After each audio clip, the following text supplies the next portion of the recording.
This report claims that officers in Sacramento stop Black and Latino drivers for traffic violations far more often than white drivers. KCRA 3's Andres Valle spoke to the ACLU about what they found, and he joins us now live with the details. Yeah, guys, so right now the ACLU of Northern California analyzed traffic stop data from 2023 and 2024, which shows Black drivers in Sacramento are being stopped far more often than other drivers.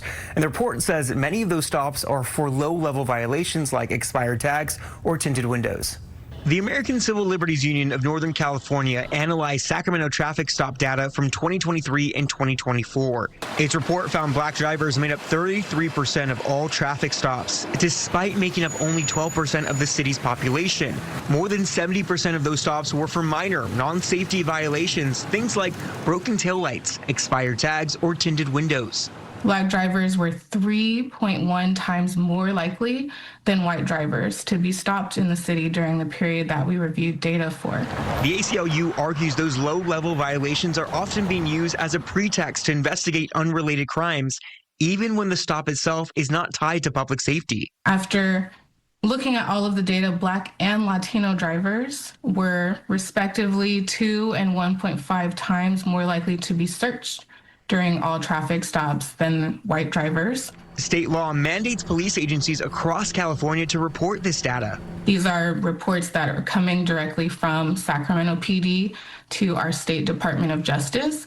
And again, we've just done the analysis. It was a confirmation and affirmation of the experiences that many people of African ancestry, that Black people have experienced for years, decades, centuries, in fact. Dr. Christy Haggins is the executive director of Sacramento nonprofit Safe Black Space.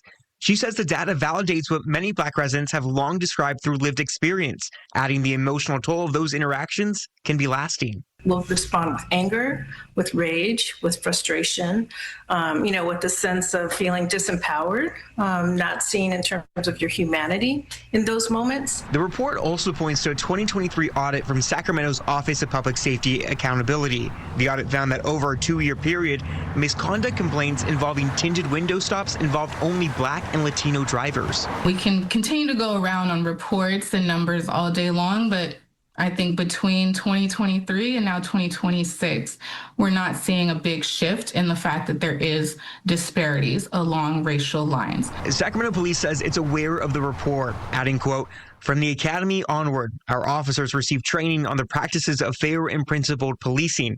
The department remains committed to providing high-quality police services while constantly reviewing policies and practices to support effective policing and maintaining public trust." Advocates say more needs to be done. There needs to be an actual intervention of policy change, of practice change, of some direction that is different than just documenting the data of what is happening. Now, the group is now calling on Sacramento leaders to follow other California cities that have already adopted policies limiting these kinds of low-level stops. Live in the newsroom tonight, Andres Valle, KCRA 3.